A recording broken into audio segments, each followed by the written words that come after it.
Hello and welcome to Exchanges for another week. Advice, and where are we going with advice? How do we actually look at it, perceive it, but also implement it in a way that's not just beneficial to us now or tomorrow, but also for intergenerational wealth transfer, and having a wealth profile that is not just money, but an actual mandate to live a lifestyle and want that you have. So with that in mind, I got in a completely independent analyst and what he now refers to himself as wealth coach advisor. Rob Carson is a 25-year veteran in this space, and that's why I wanted to get him in, because he is completely independent. He has no tie to any form of firm, and I think that's exactly why I wanted somebody like Rob on the show. Before we get to Rob, don't forget we are now sponsored here at Exchanges by More, the lifestyle by design app for Australians and all of you out there that are looking to improve, grow, and understand your wealth through an app that traces everything with regards to property, equities, and all things in between. That's more, moorr.com.au. But now, here's Rob. Rob Carson, welcome to Exchanges. Just before we go any further, I mean, again, because the two of us, what we're going to talk about today, which is a lot around advice and the way that advice is structured in Australia, the future of it, etc. Do need to do the overlay that I don't normally have to do on Exchanges, but want to do in this, which is everything that Rob and I talk about in this video is completely general in nature, none of it relied upon as any form of personal advice. Rob and I have absolutely zero idea about your personal scenario, and therefore none of it relied upon as any advice at all. How's that for a disclaimer for you, mate? Yeah, nice and fast. You think I've read that one many times? I certainly have. So welcome to Exchanges. Thank you. The big question why I wanted someone like yourself, which is a purely independent, not tied to any institution or any form of house, broking service, etc., is so that we can have a fairly free-flowing discussion around advice, the markets, particularly things like fixed income and equity, about where you see it. So let's start with that. Advice. You've been in the industry now for over 20 years. How have you seen the evolution of the advice structure go? Do you think that we now have an overly regulated or underregulated market? And what's your view for the future of it in terms of its cost effectiveness and its ability to provide the service that clients need? Sure. So, Evan, I guess the advice market, got to take a step back a little bit and Yeah. think about what financial advice was and what it is these days, or what it should be in the future. So, the concept of wealth being purely financial, purely money related, is kind of it's what was prior to the Royal Commission, for instance. It's what Australian wealth managers, stockbrokers started with. And over time, it's morphing into more than just financial. So it's morphing into your understanding what a family's holistic situation might be, or what a person's holistic situation might be. So when we talk about advice, and even financial advice, and what a financial planner does these days, it's very different to what it was when I first started my career back in 2001. So, is it where it should be now? We need protections for families, but what we need to see is more and more advice coming through for Australians in particular, that covers more than just how they're investing their money. So is that a more holistic thing? And because you said it there, just the holistic idea, is that meaning that you are now talking about advice needs to be everything, as in family planning, estate, legal, all of the above? Is that now where you see the advice market moving? It's very difficult to provide advice in one sector or another without consideration for something else. And this is something that I come across, and I've come across for a long time. That's been a massive issue with the investors in particular. My background is in wealth, but investors have come to you with an idea of what they might need, but they don't understand how it affects the rest of the relationship they might have with their estate planning. They don't understand the rest of their relationship it might have with tax, although they have a fair idea, capital gains tax, all the other tax elements within it, but they don't really see the bigger picture, and all they're looking for is a return. And so the wealth market, and we've seen it overseas, the wealth market's developed a lot faster than what it has in Australia. That the response needs to be a lot more holistic. Now, The problem with that we have is regulation has pigeonholed the wealth market in one area, and um, tax market through your accountants, in your estate planning market and your insurance market. They've pigeonholed them into segregated silos. Bringing that Mhm. together is very, very difficult. Isn't that also what went away with the Banking Royal Commission? So part of what happened with the Banking Royal Commission is that accountants now cannot give financial advice and vice versa. And the link between them also, where the referral business, particularly in that part of the world, really took off. I mean, that was one of the ways that I remember a lot of my friends that work in your industry were had an accountant referral, vice versa, and away you go. All that's now basically, as you said, been broken up into silo structures. Is that what you're suggesting is now leading to this mismatch slash massive hole in the market that you're not giving the full holistic position because you're only allowed to give advice in financials. Your accountant's only allowed to give you advice in the accountancy side. The legal profession's only allowed to go down the estate planning side or all that kind of part of the wealth structure. Is that why we now have this missing link and we've got this, as you said, I'll use your words, pigeonholed silo scenario that's actually leading to no better outcomes, but no worse than what it was before the commission? Yeah, sure. You're absolutely right, and that's kind of where you do need somehow to bring it all together. Um, in the advice world, you have different competing interests, and trying to get those competing interests to work together rather than against each other in the client's best interest is very difficult. So you enter the role that I play then is to try and help coordinate all of the aspects as an independent, and see, bringing in the necessary professions when they're required. I so also on that then is what your position does, because as I said to you, you're now completely independent, and that's why I wanted to get you to talk about this. Is what you're talking about also in what your new world is, and the new drive that not just yourself but a lot of people in this space are doing is, as you said, the word you keep using is holistic. So let me stay on that. Yep. It's providing, coaching. It's providing structure. It's also providing. I think your word you like to use is coaching, in terms of that overall wealth sphere. Is it becoming? Are you getting traction out of it? Are you seeing that they actually, because again, the holistic position of a private client is completely different to just purely capital, because value is not just capital, right? Yep. Value is the whole position. Yep. Is it gaining that momentum that actually when you talk to a family, the ability to actually coach them, inverted commas, is becoming much, much more advantageous for the whole relationship rather than just being, here's the advice, here's the outcome, here's the statement of advice, go. Yeah, I think Australians are becoming a lot more sophisticated in the way they're approaching it. Now, I want to take the wholesale retail financial advice piece out of the equation, out of the discussion. But Mhm. in general, Australians are taking a greater interest in how their money is investing, returning, is performing outside of just what an investment return might be. So they take a huge interest, obviously, with the property market, negative gearing. They take a huge interest in how their properties depreciated, how the negative gearing after tax returns look. Um, when you think about handing money down to the next generation, again, it's about trying to have some structure to allow the family's wealth to continue the performance that was intended in the first place.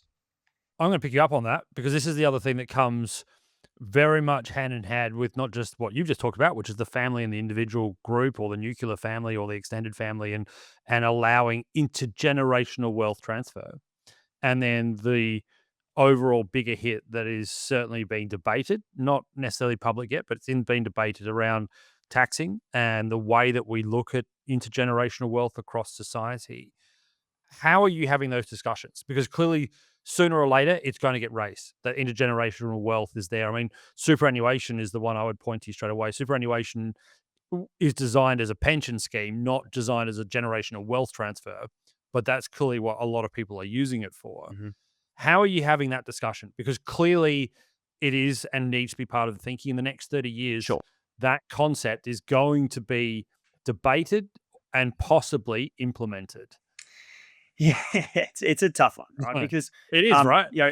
ever since, Paul Keating introduced the compulsory superannuation way back when, um, there's been a mindset that the rules will change, and a huge amount of the population are still skeptics as to whether it's worthwhile putting additional contributions into superannuation, because the rules will just change next year, and it's been an ongoing feature of multiple governments to always have a look at, okay, how can we make the most revenue for the government out of superannuation now that it's such a big behemoth of an industry.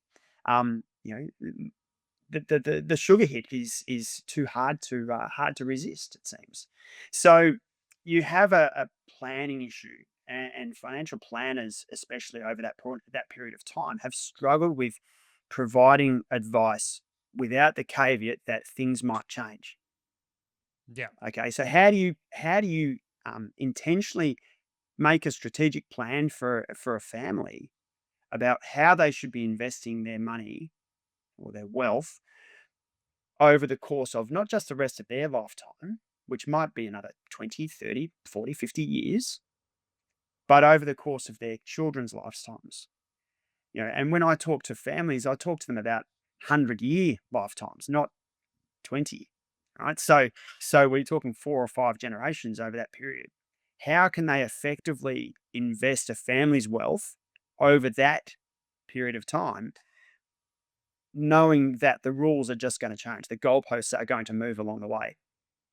Because I also want to pick you up on that one too. Is how you actually get them to visualize that? Because human beings can't visualize forward time very well. Yeah. Like to talk about a century Mhm. of time. Yeah. Like if you think about a century, this a year, 100 years back in 1925, you're talking about the Roaring Twenties. Nobody's obviously been alive during that period, and therefore the concept of thinking through to 2125 Yeah. is a really incredibly hard thing to get. It is. It is. So, okay. So if you think about time, okay, time, and we'll go to the fixed income markets eventually, but time is Yeah, risk. Okay. The yeah, longer you have something in place for over a long period of time, the greater the risk is that the end outcome is going to be different to what it is intended in the first place.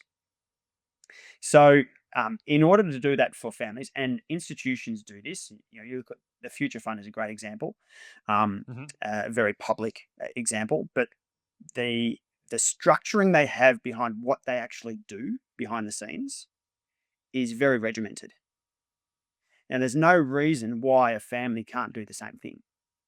Yeah, You're talking, a governance structure for a family on why they're investing, what the purpose is, what they would like to achieve as far as their children is concerned, their children's children, what legacy are they looking to have over the course of 5 generations.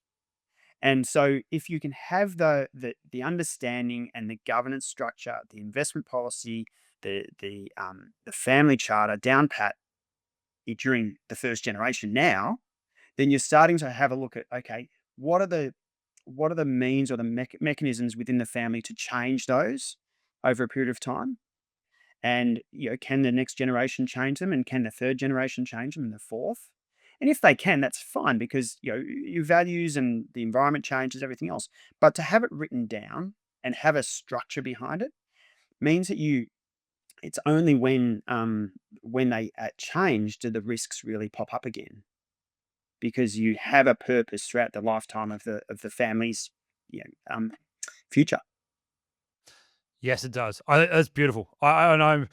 It's one of the best ways I've ever heard somebody describe how to deal with structural time. Because again, I think that's what's missed by people is not as they don't understand that when they go and see someone like yourself, that what you're giving them is not just a timeline. You're giving them a runway that actually has fixed posts that allows you to have those fixed lines to stay within the means, so you can hit the runway and off you go. Yeah. You said before about fixed income, so I do want to come to that. Let's pivot away from just advice and pivot towards where the market sits inside the value investment. Because as I said, it's not just about capital; it's about the whole structure. Your background is in fixed income. You've used to sit in that space. It is something that I know you you love quite a lot. So do I. How are you seeing fixed income at the moment? Because again, it's going through that period that it always sort of seems to go through every 2 or 3 years where it's too boring, it's not giving you the return, there's external crises to it, blah, blah, blah. Government spending slash debt is at levels that makes it unattractive, all these kinds of things. Take me through your view of income at the moment. Um, my view, Answer that one. yeah, yeah, yeah. I mean, it's a big consideration, right? Fixed income is going for a structural change now, especially corporate debt.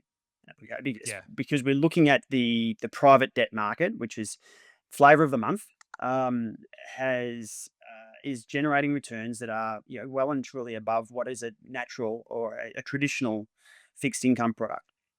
There's a lack of transparency, and the regulators have highlighted that as something to look into.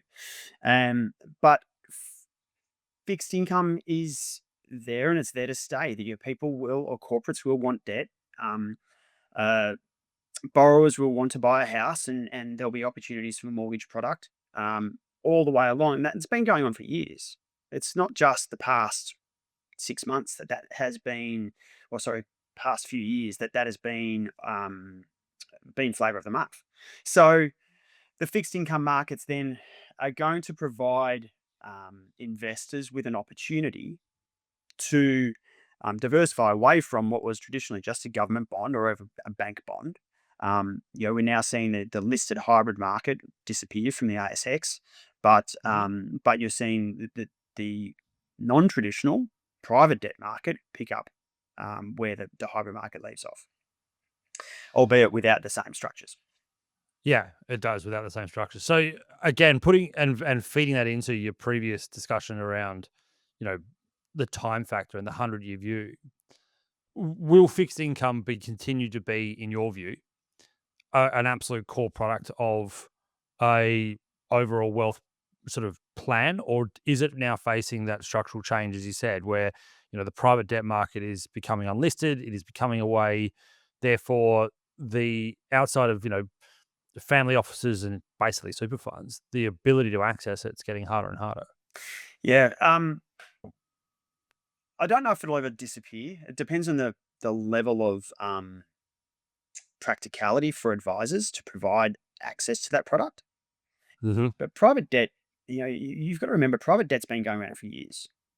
Yeah. The number of families that I meet who borrowed money off their mums and dads at some point in time or another, not necessarily to buy a house, but at some point in time or another, um, is massive. Right? So you have the Bank of Mum and Dad, as it's now called, that's been in existence for a very, very long time.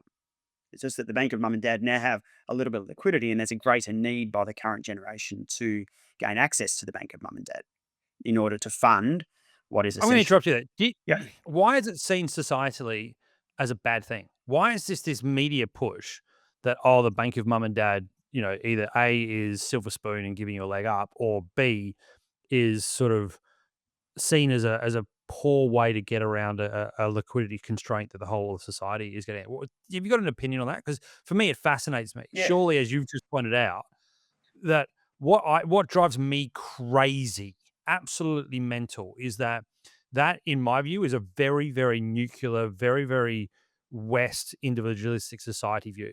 Yeah. If you look at collective societies, like particularly Asian societies, Eastern European, Mediterranean, and Middle East societies, they have absolutely zero qualms about this. In fact, they would actually rather do economies of scale and pull all of their family funds into one. And therefore, if they do have a loss because of one individual in the family, the overall impact is lower. So why society, particularly in this country, and as I said, big Western countries, UK, US, see the Bank of Mum and Dad as a bad thing rather than a positive thing? I think you've hit the nail on the head. I don't, if I'm looking at a generational change or a generational transition for family wealth, then surely the family wealth should be viewed over as a family Family. on the whole, right? Yeah. Um, you know, in Australia and in many Western countries, we don't have the same culture of living together as a family. Three or four generations living in the one house doesn't happen here. And you add the layer of governance and regulation that goes on top of that. how the banks view a loan from the bank of mum and dad, as opposed when you're applying for your own home loan. Yep. Is it a loan or is it a gift? And the questions inevitably come. Can mum And the and tax department gets involved. tax department gets involved? It it is mind blowing. It is mind blowing because at Yeah. the end of the day, And it is made very difficult. And we go back to back to your previous guest, where housing for the current generation is front of mind right now. The ability to gain access to housing. Um, I know for certain I'd love my children. I've got 3 teenage children. I'd love for them to go and forge their own way and be able to fight their own battles, go and get their own home, borrow money. Will they be able to? Who knows? But Mhm. everyone would love for them to do that off their own bat as an independent person. But the reality of it is that there is going to be some assistance required for them at some point in time. Now, if I'm prepared to provide that assistance, then fantastic. If I had the capacity to, right? Yeah. But it just becomes one of those things that, why is it so detrimental to their own position? Yes. Yeah, good point, right? Because then it's a negative connotation to them Yeah. that they've had to come to mum and dad and actually and again, I completely concur that if we're gonna change that view and actually it leaves the pressure on the system too, right? To be able to actually pull the funds that are actually inside the family system Yep. rather than going into the private system or even into the public debt system to sort of do it. I mean, we've got a new government that is promising, to guarantee 15% of the 20% deposit needing for housing. I mean, if you've got the Bank of Mum and Dad as that guarantee, surely that's less on the government as well. Plus, as I said, I think it's lost on the economies of scale Yeah. scenario. I mean, if you're pulling, you know, two families, so grandparents, parents, and kids, so across that, so the grandparents and the parents are the ones that are going to have the capital. You're possibly doubling or tripling the pool size that you've got, and it's not detrimental, and I don't as I said to you, I don't understand it. Collective societies do this incredibly well. There is a reason why they are very, very good at dealing with wealth and have the ability to work for the family. But it also comes to the flip side. I'm gonna put this to you because I know at the start of this, you were talking about the holistic view, which is how do you deal with the scenario when that family structure breaks down? How do you deal with when the inevitable unfortunate part of life, which is, separations of families? How are you seeing that going forward? Because it is becoming one of the biggest areas in this space, and it is also becoming, more and more detrimental. Particularly, we're finding women are always, unfortunately, more likely not to be on the losing side. What is the next step with separation, with the dividing of assets, and how we deal with families in that space as well? Yeah. So let's get one thing straight from word go. I have not met a family in this world in my lifetime that has not had some kind of dysfunction. All right. So we're not just talking about separation, but we're talking about Yeah, you know, siblings that don't talk to each other, parents that one parent talks to them but the other one doesn't.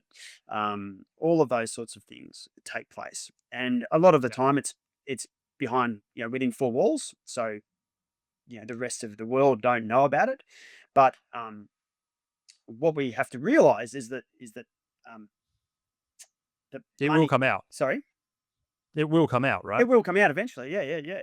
Um, Money doesn't blow up families, right? So the more money you have, it does. That's not what blows it up. It's actually egos, right? To blow it up, and that then becomes a huge discussion point. So having those discussions, one of the big things that I write about, one of the big things I talk to my families about, is about how can you have constructive conversations within a family. And quite often, it comes back to those family values. So rather than talking about money first and foremost, talking about values first and foremost. What do they believe in? I find it interesting having just gone through the election. When I was growing up, uh, we didn't talk about the party that we supported. Yeah, We didn't talk about who we voted for. That was a taboo subject when as I was growing up, because you were left to form your own opinions based on what the politician and the candidates would have to say, and you would vote for the one you felt you most aligned your values with.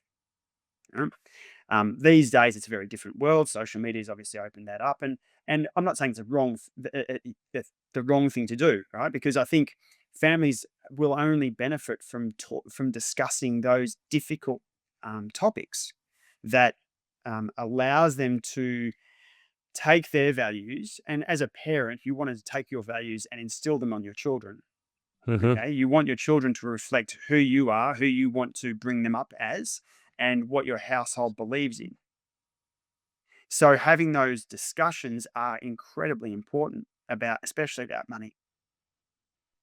Um, you have more and more families now. You go back to the holistic side of things.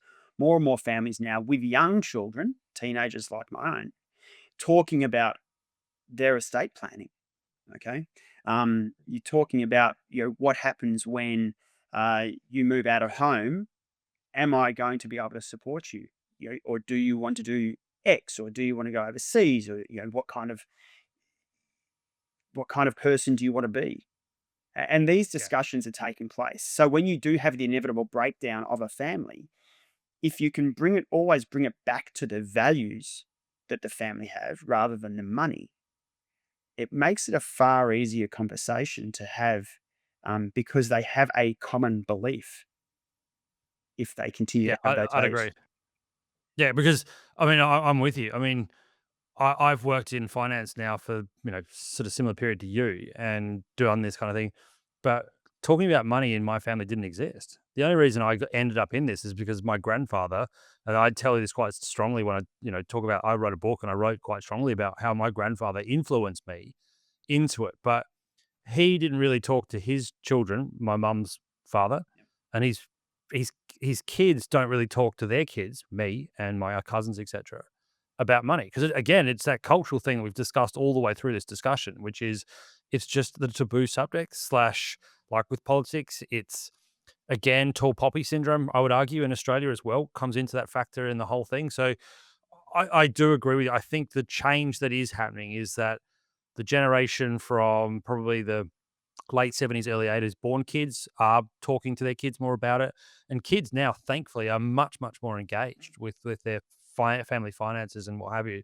Rob, I can't believe we've already got through so much stuff and we're coming towards the end. So I am going to therefore put to you what I put to every single one of my guests, which is Rob Carson, if you were in charge for just one day, what would you do?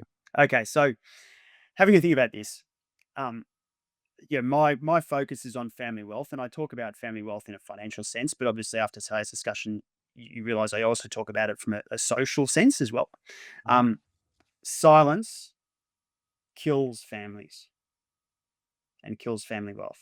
Okay, so if I was in charge for a day, um, you know, I'd force the real conversations to occur, right? Get everyone in the room, kids, parents, in-laws, and I'd drop the financial truth. Yeah. You cannot afford to do this, or you need to change the way you're doing that. No sugarcoating it. Tell it exactly how it is, exactly where the families stand, and what's coming, and what actually needs to change along the way. So that's my gem for the day. Beautiful. I love that because I agree with you. I think, you know, a bit of truth goes an incredibly long way. Rob Carson, thank you so much for joining Exchanges. Pleasure, Evan. Big thank you to Rob for his time, for his understanding, but also for his insights. I mean, what a way of thinking. 100 years time frame in terms of how his advice and what he thinks advice should be like, the way that you structure your wealth and the way that wealth should be. Fascinating topic. Thank you again to him for being on. For you out there, as always, thank you so much for watching. It's an absolute pleasure to bring these to you. And with that in mind, don't forget, please subscribe down below if you're watching this on YouTube or on whatever platform you're looking to with regards to listening to it. Please give us a rating. If you've got any ideas, don't forget exchanges@evanlucas.com.au. But until next week, thank you again for listening. We'll talk then.